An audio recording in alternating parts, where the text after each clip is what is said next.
And this one is called Psychosis, written by Matt Dembski.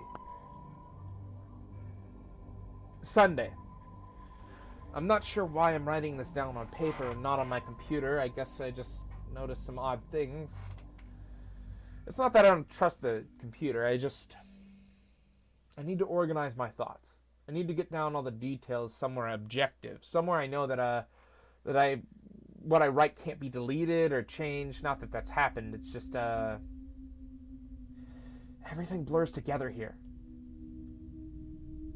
And the fog of memory lends a strange cast to things. I'm starting to feel cramped in this small apartment. Maybe that's the problem. I just had to go and choose the cheapest apartment, the only one that I could afford, and the only one in the basement. The lack of windows down here makes day and night seem to slip by seamlessly. I haven't been out in a few days because I've been working on this programming project so intensively. I suppose I just wanted to get it done. Hours of sitting and staring at a monitor can make someone feel strange, I know, but I don't think that's it. I'm not sure when I first started to feel something was odd. I can't define what it is. Maybe I just haven't talked to anyone in a while. That's the first thing that crept up on me. Everyone I normally talk to online while I program has been idle. Or they've simply not logged on at all. My instant messages go unanswered. The last email I got from anybody was a friend saying he'd talk to me when he get back from the store, and that was yesterday. I'd call with my cell phone, but reception's terrible down here. Yeah, that's it. I just need to call somebody.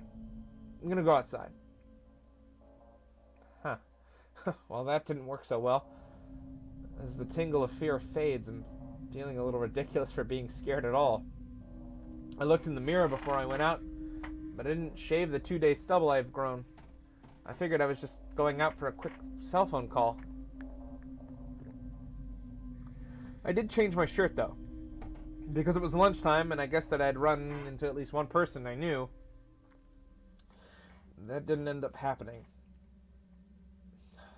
I wish it did. When I went out, I opened the door to my small apartment slowly. A small feeling of apprehension had somehow already lodged itself inside me. For some indefinable reason, I chalked it up to having not spoken to anyone but myself for a day or two. I peered down the dingy gray hallway, made dingier by the fact that it was a basement hallway. On one end, a large metal door led to the building's furnace room. It was locked. Of course.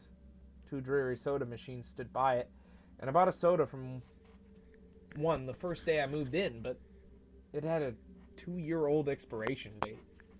I'm fairly sure nobody knows that these machines are even down here, or my cheap landlady just doesn't care to get them restocked. I closed my door softly and walked the right direction, taking care not to make a sound. I have no idea why I chose to do that, but it was fun giving into the strange impulse not to break the droning hum of the soda machines. At least for the moment. I got to the stairwell and took the stairs up from the building's front door. I looked through the heavy door's small square window and received quite the shock. It was definitely not lunchtime. City gloom hung over the dark street outside, and the traffic lights at the intersection in the distance blinked yellow. Dim clouds, purple and black from the glow of the city, hung overhead. Nothing moved, save the few sidewalk trees that shifted in the wind. I remember shivering, though. I wasn't cold. Maybe it was the wind outside. I could vaguely hear it through the heavy metal door. And I knew that it was that unique kind of late-night wind. The kind that was constant, cold, and quiet. Save for the rhythmic music it made as it passed through countless unseen tree leaves. And I decided not to go outside. Instead, I lifted my cell phone to the door's little window and I checked the signal meter. The bars filled up the meter and I smiled. Time to hear someone else's voice, I remember, thinking relieved. It was such a strange thing to Be afraid of nothing. I shook my head, and I laughed at myself silently. I hit speed dial for my best friend Amy's number, and held the phone to my ear. It rang once, and then stopped. Nothing happened. I listened to silence for a good 20 seconds and then hung up. I frowned and looked at the signal meter again, still full. I went to dial her number again, but then the phone rang in my hand, startling me. I put it up to my ear. Hello? I asked, immediately fighting down a small shock at hearing the first spoken voice in days, even if it was my own phone. I'd gotten used to the droning hum of the building's inner workings, my computer, and the soda machine in the hallways. There was no response to my grinning at first, but then, finally, a voice came. "Hey!" said a clear male voice, obviously of college age, like me. Who's this?" "John," I replied, confused. "Oh, sorry. Wrong number," he replied, and then hung up. I lowered the phone slowly and leaned against the thick brick wall of the stairwell. That was strange. I looked at my received call list, but the number was unfamiliar. Before I could think on it further, the phone rang loudly, shocking me yet again. This time I looked at the caller before I answered. It was another unfamiliar number. This time I held the phone up to my ear, but said nothing. I heard nothing but the general background noise of a phone, and then a familiar voice broke my tension. "John?" was the single word in Amy's voice. I breathed a sigh of relief. "Hey, it's you," I replied. "Who else would it be?" she responded. "Oh, the number. I'm at a party on 7th Street and my phone died, just as you called me. This is someone else's phone, obviously." "Ah, okay," I said. "Where are you?" she asked. My eyes glanced over the drab, whitewashed cylinder block halls and the heavy metal door within its small window. "I'm at my building. Just feeling cooped up. I didn't realize it was so late." "You should come here," she said, laughing. Nah, I don't like looking for for some strange place by myself in the middle of the night," I said, looking out the window at the silently windy street that secretly scared me just a tiny bit. "I think I'm just going to keep working or go to bed." "Nonsense," she replied. "I can come get you. Your building is close to 7th Street, right?" "How drunk are you?" I asked lighthearted. "Do you know where I live?" "Oh, of course," she said abruptly. "I guess I can get there by walking, huh?" "You could if you wanted to waste half an hour," I told her. "Right," she said. "Okay, have to go. Good luck with your work." I lowered the phone once more, looking at the numbers flash as the call ended. And then the droning silence suddenly reasserted itself in my ears. The two strange calls in the eerie street outside just drove home my aloneness in this empty stairwell. Perhaps from having seen too many scary movies, I had the sudden inexplicable idea that I could look outside. "Thank you, Trueblade Spec. It is much appreciated that you follow me." Now, let's get back to the tale. The two strange calls in the eerie street outside just drove home my aloneness in this empty stairwell. Perhaps from having seen too many scary movies, I had the sudden, inexplicable urge that something could look in the door's windows and see me. Some sort of horrible entity that hovered at the edge of aloneness, just waiting to creep up on an unsuspecting people that strayed too far from another human being. I knew the fear was irrational, but nobody else was around, so I jumped down the stairs, ran down the hallway into my room, and closed the door as swiftly as I could while still staying silent. Like I said, I feel a little ridiculous being scared of nothing, and the fear has already faded. Writing this down helps a lot.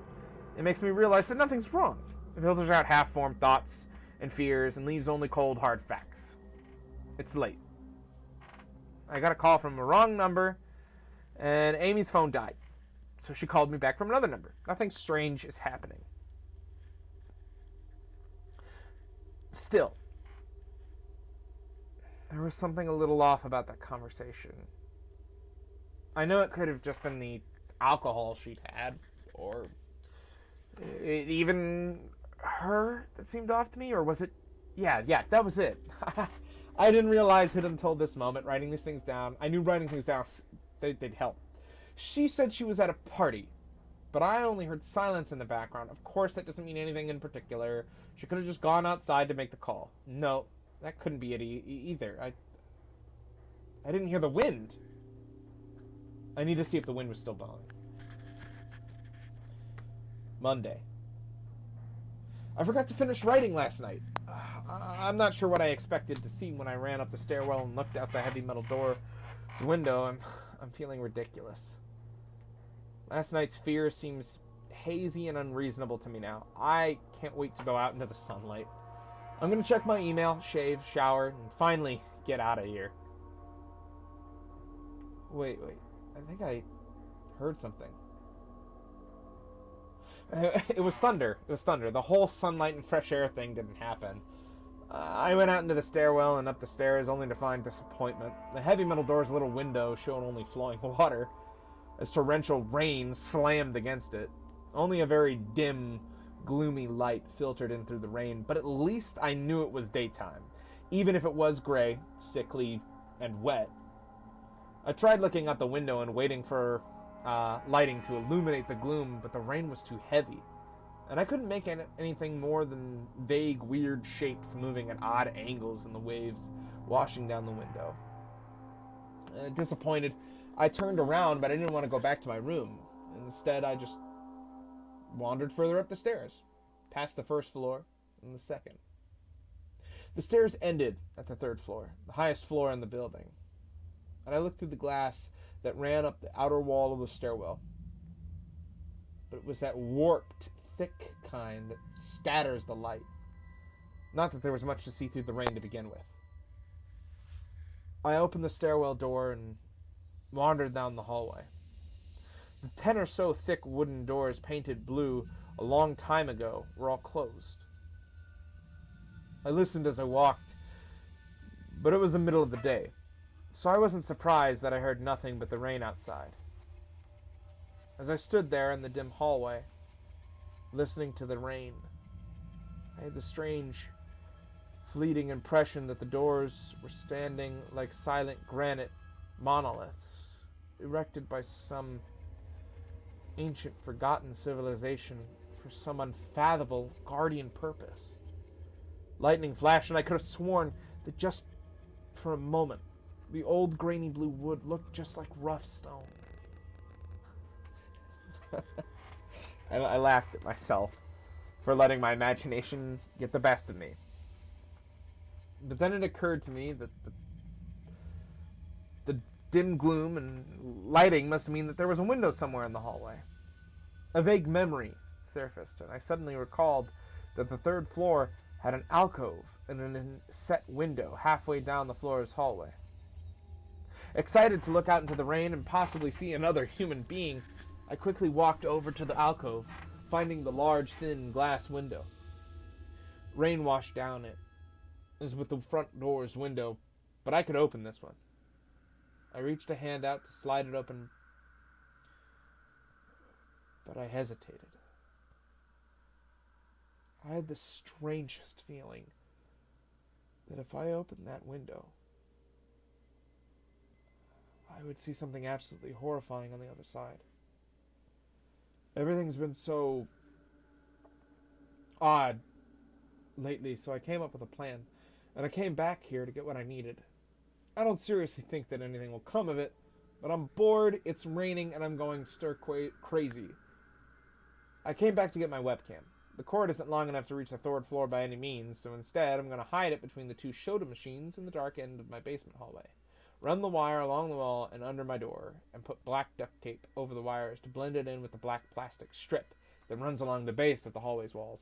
I know this is silly, but I don't have anything better to do.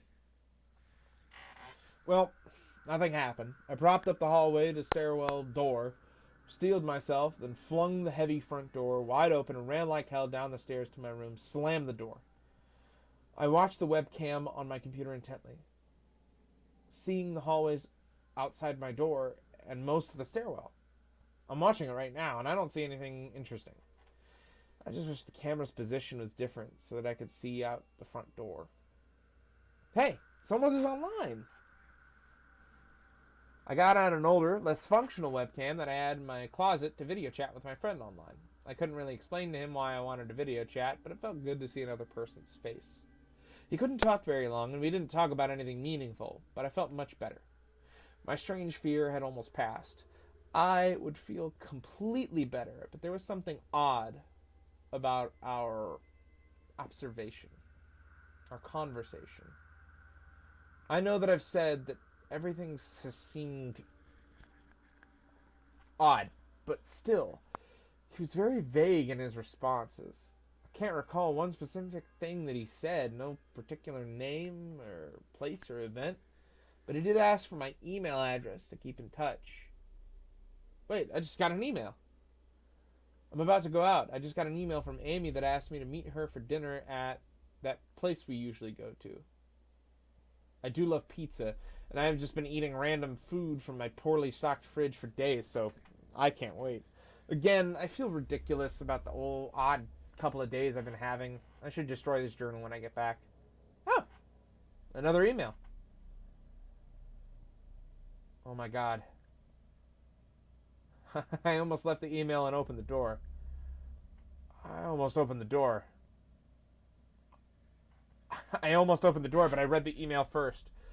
It was from a friend I hadn't heard from in a long time, and it was sent to a huge number of emails that must have been every person he had saved in his address list. It had no subject, and it simply said, "Seen with your own eyes. Don't trust them, they." What the hell is that supposed to mean? The words shocked me, and I just kept going over them. Is it a desperate email just as something happened? The words are obviously cut off without finishing. On any other day, I would have dismissed this as spam from a computer virus or something, but the words, "Seen with your own eyes," I can't help but read over this journal and think back on the last few days and realize that I've not seen another person with my own eyes or talked to another person's face to face. The webcam conversation with my friend was so strange, so vague, eerie, now that I think about it. Was it eerie? Or is the fear clouding my memory? My mind toys with the progression of events I've written here, pointing out that I have not been presented with one single fact that I did not specifically give out unsuspectingly. The random wrong number that got my name and the subsequent strange return call from Amy, the friend that asked for my email address, I messaged him first when I saw him online, and then I got my first email a few minutes after that conversation. Oh my god. That phone call with Amy. I said over the phone, I said that I was within half an hour's walk of 7th Street. They know I'm near there. What if they're trying to find me? Where's everyone else? Why haven't I seen or heard anyone in days? No. This is crazy. This is absolutely crazy. I just need to calm down. This madness needs to end.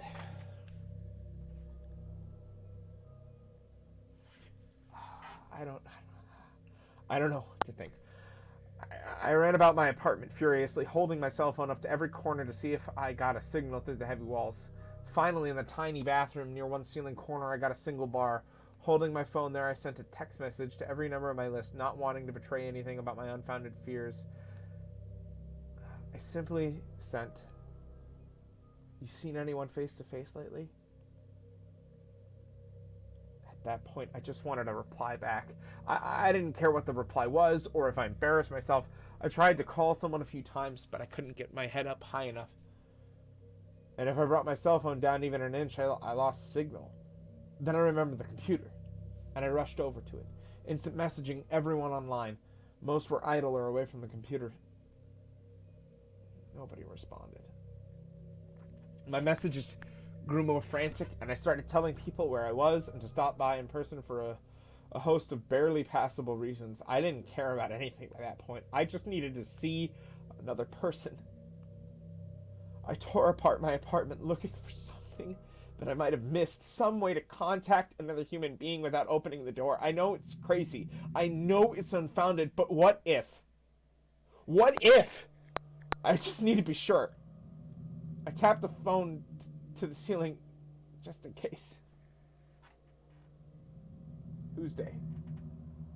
The phone rang. The phone rang. Exhausted from last night's rampage, I must have fallen asleep. I woke up to the phone ringing and ran to the bathroom, stood on the toilet, flipped the phone taped to the ceiling. It was Amy. I feel so much better. She was really worried about me and apparently had been trying to contact me since the last time I talked to her. She's coming over now, and yes, she knows where I am without me telling her. I feel so embarrassed. I'm definitely throwing this journal away before anyone else sees it. I don't even know why I'm writing in it now. Maybe it's just because it's the only communication I've had at all since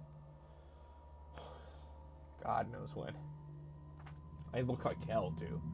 I looked in the mirror before I came back in here. My eyes are sunken, my stubble is thicker, and I just look generally unhealthy. My apartment is trashed, but I'm not even going to clean it up.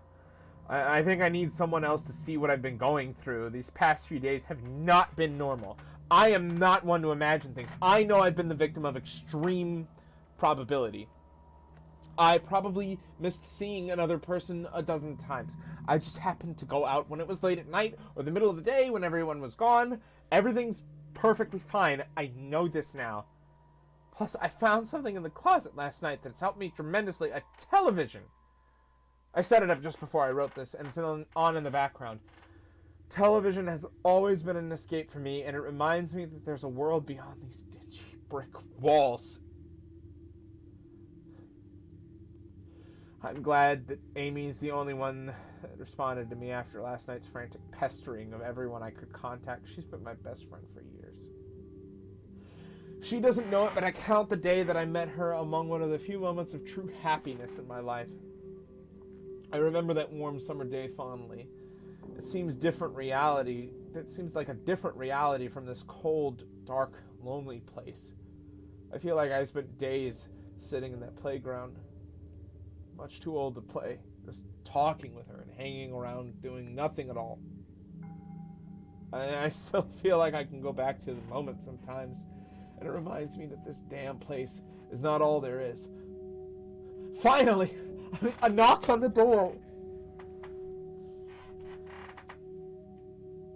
I thought it was odd that I couldn't see her through the camera I hid between the two soda machines. I figured it was bad positioning, like I couldn't see out the front door. I should have known. I should have known. After the knock, I yelled the door jokingly that I had a camera between the soda machines because I was embarrassed myself that I had taken this paranoia so far. After I did that, I saw her image walk over to the camera and look down at it. She smiled and waved. "Hey," she said to the camera, brightly, giving it a wry look. "It's weird, I know," I said into the mic attached to my computer. "I've had a weird few days." "Must have," she replied. "Open the door, John." I hesitated. How could I be sure? "Hey, humor me a second here," I told her through the mic. "Tell me one thing about us, just to prove you're you." She gave the camera a weird look. Alright, she said, slowly, thinking. "We met randomly at a playground when we were both way too old to be there?" I sighed deeply as reality returned and fear faded. God, I'd been so ridiculous. Of course it was Amy. That day wasn't anywhere in the world except in my memory. I'd never even mentioned it to anyone, not out of embarrassment, but out of a strange secret nostalgia and a longing for those days to return.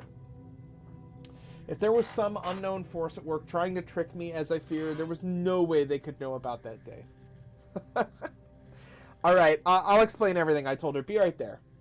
I ran to my small bathroom, fixed my hair as best I could. I looked like hell, but she would understand. Snickering at my own unbelievable behavior and the mess I'd made of the place, I walked to the door. I put my hand on the doorknob and gave the mess one last look. So ridiculous, I thought. My eyes traced over the half-eaten food lying on the ground, the overflowing trash bin, and the bed I tipped to the side looking for God knows what. I almost turned to the door and opened it. But my eyes fell on one last thing. The old webcam. The one I used for that eerily vacant chat with my friend. Its silent black sphere lay haphazardly tossed to the side, its lens pointed at the table where this journal lay. An overwhelming terror took me as I realized that if something could see through that camera, it would have seen what I just wrote about that day. I asked for any one thing about us, and she chose the only thing in the world that I thought they or it did not know. But it did! It did know! It could have been watching me the whole time! I didn't open the door. I screamed. I screamed in uncontrollable terror. I stomped on the old webcam on the floor. The door shook, and the doorknob tried to turn, but I didn't hear Amy's voice through the door. Was the basement door made to keep out drafts too thick? Or was Amy not outside? What could have been trying to get in here if not her? What the hell is out there? I saw her on my computer. The camera outside. I heard her on the speakers. The camera outside. But was it real? How can I know? She's gone now. I screamed and I shouted for help. I piled up everything in my apartment against the front door. Friday. At least I think it's Friday. I broke everything electronic. I smashed my computer to pieces. Every single thing on there could have been accessed by my network access. Or worse, altered.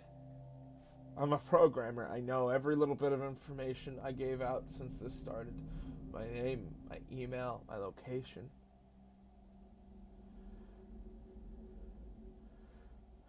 None of it came back from outside until I gave it out. I've been going over and over what I wrote. I've been pacing back and forth, alternating between stark terror and overpowering disbelief. Sometimes I'm absolutely certain some phantom entity is dead set on the simple goal of getting me to go outside. Back to the beginning. With the phone call from Amy, she was effectively asking me to open the door and go outside. I keep running it through in my head. One point of view says I've acted like a madman, and all of this is extreme convergence of probability. Never going outside at the right times by pure luck, never seeing another person by pure chance, getting a random nonsense email from some computer virus at just the right time. The other point of view says that this is the extreme convergence of probability, and it is that reason that whatever's out there hasn't gotten me already. I keep thinking I never opened the window on the third floor. I never opened the front door until that incredibly stupid stunt with the hidden camera, after which I ran straight to my room and slammed the door. I haven't opened my solid door since I flung open the front door of the building. Whatever's out there, if anything's out there, never made an appearance in the building before I opened the front door. Maybe the reason it wasn't in the building already was that it was elsewhere getting everyone else. And then it waited until I betrayed my existence by trying to call Amy. A call which didn't work until it called me and asked me my name. Terror literally overwhelms me every time I try to fit the pieces of this nightmare together. That email short, cut off? Was it from someone trying to get word out? Some friendly voice desperately trying to warn me before it came? Seen with my own eyes, don't trust them. It's exactly what I've been so suspicious of. Could have masterful control of all things electronic, practicing its insidious deception to trick me into going outside. Why can't it get in? It knocked on the door. It must have some solid presence. Door. The image of those doors in the upper hallways, guardian monoliths, flashes back in my mind. Every time I trace this path of thoughts, if there's some phantom entity trying to get me to go outside, maybe it can't get through doors. I keep thinking back over all the books I've read or movies I've seen, trying to generate some explanation for this. Doors have always been such intense foci of human imagination, always seen as wards or portals of special importance. Or perhaps the door is just too thick. I know I couldn't bash through any of the doors in this building, let alone the heavy basement ones. Aside from that, the real question is, why does it even want me? If it just wanted to kill me, it could do it any number of ways, including just waiting until I starve to death. What if it doesn't want to kill me?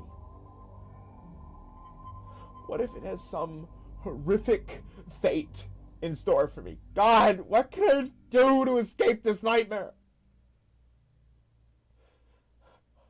Knock on the door.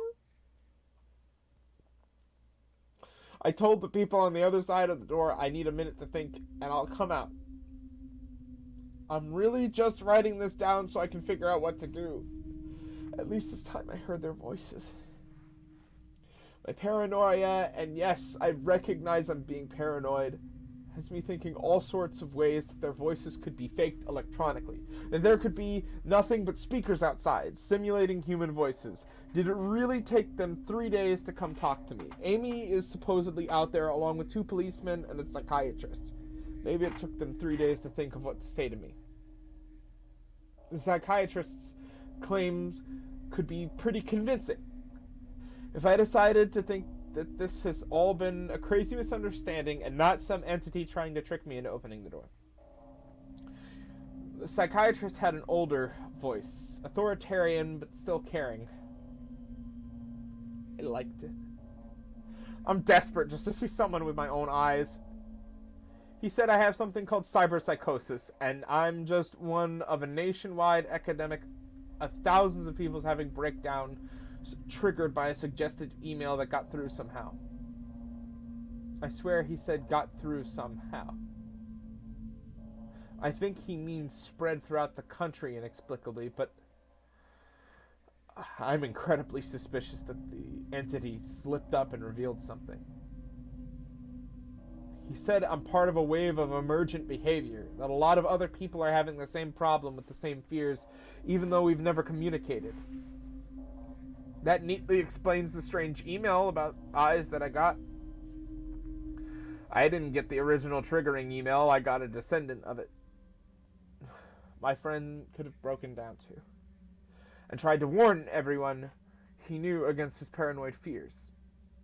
That's how the problem spread, the psychiatrist claims. I could have spread it too, with my texts and instant messages.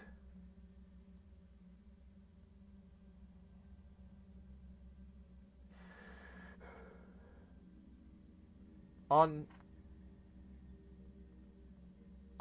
to everybody I know. One of those people might be melting down right now after being triggered by something I sent them. Something that might interpret any way they want. Something like a text saying, "Seen anyone face to face lately?" The psychiatrist told me that he didn't want to lose another one, and that people like me are intelligent, and that's our downfall. We draw connections so well that we draw them even when they shouldn't be there. He said it's easy to get caught up in paranoia in our fast-paced world, a constantly changing place where more and more of our interaction is simulated. I have to give him one thing. It's a great explanation. It neatly explains everything. It perfectly explains everything. In fact, I have every reason to shake off this nightmarish fear that something or consciousness or being out there wants me to open the door so it can capture me for some horrible fate worse than death. It would be foolish, after hearing that explanation, to stay in here until I starve to death just to spite the entity that might have got everyone else. It would be foolish to think that after hearing that explanation, I might be one of the last people left alive on an empty world, hiding in my secure basement room, spitting some unthinkably deceptive entity just by refusing to be captured. It's a perfect explanation for every single strange thing I've seen or heard, and I have every reason in the world to let all of my fears go and open the door. And that's exactly why I'm not going to. How can I be sure? How can I know what's real and what's deception? All of these damn things with their wires and their signals that originate from some unseen origin, they're not real. I can't be sure. Signals through a camera, faked video, deceptive phone calls, emails, even the television lying broken on the floor. How can I possibly know it's real? It's just signals, waves, light. The door! It's bashing on the door. It's trying to get in. What insane mechanical contrivance could it be using to simulate the sound of men attacking the Heavywood so well? At least I've finally seen it with my own eyes. There's nothing left in here for it to deceive me with. I've ripped apart everything else. It can't deceive my eyes, can it? Seen with your own eyes, don't trust them, wait. Was that desperate message telling me to trust my eyes? Or warning me about my eyes, too? Oh, what's the difference between a camera and my eyes? They both turn light into electrical signals. They're the same. I can't be deceived. I have to be sure. I have to be sure. Date unknown. I calmly asked for paper and pen, day in and day out, until it finally gave them to me. Not that it matters. What am I gonna do? Poke my eyes out? The bandages feel like part of me now. The pain's gone. I figure this will be one of my last chances to write legibly, as without my sight to correct mistakes, my hands will slowly forget the motions involved. This is a sort of self-indulgence, this writing. It's a relic of another time, because I'm certain everyone left in the world is dead or something far worse. I sit against the padded wall day in and day out. The entity brings me food and water. It masks itself as a kind nurse, as an unsympathetic doctor. I think it knows that my hearing has sharpened considerably now that I live in darkness. It fakes conversations in the hallways on the off chance that I might overhear. One of the nurses talks about having a baby soon. One of the doctors lost his wife in a car accident. None of it matters. None of it's real. None of it gets to me. Not like she does. That's the worst part. The part I almost can't handle. The thing comes to me, masquerading as Amy. Its recreation is perfect. It sounds exactly like Amy, feels exactly like her. It even produces a reasonable facsimile of tears that it makes me feel on its lifelike cheeks. When it first dragged me here, it told me all the things I wanted to hear. It told me that she loved me, that she had always loved me, that it didn't understand why I did this, that we could still have a life together if only I would stop insisting that I was being deceived. It wanted me to believe. No, it needed me to believe that she was real. I almost fell for it. I really did. I doubted myself for the longest time. In the end, though, it was all too perfect, too flawless, too real. The false Amy used to come every day, and then every week, and finally stopped coming altogether. But I don't think the entity will give up. I think the waiting game is just another one of its gambits. I'll resist it for the rest of my life if I have to. I don't know what happened to the rest of the world. But I do know that this thing needs me to fall for its deceptions. If it needs that, then maybe, just maybe, I'm a thorn in its agenda. Maybe Amy's still alive out there somewhere. Kept alive only by my will to resist the deceiver.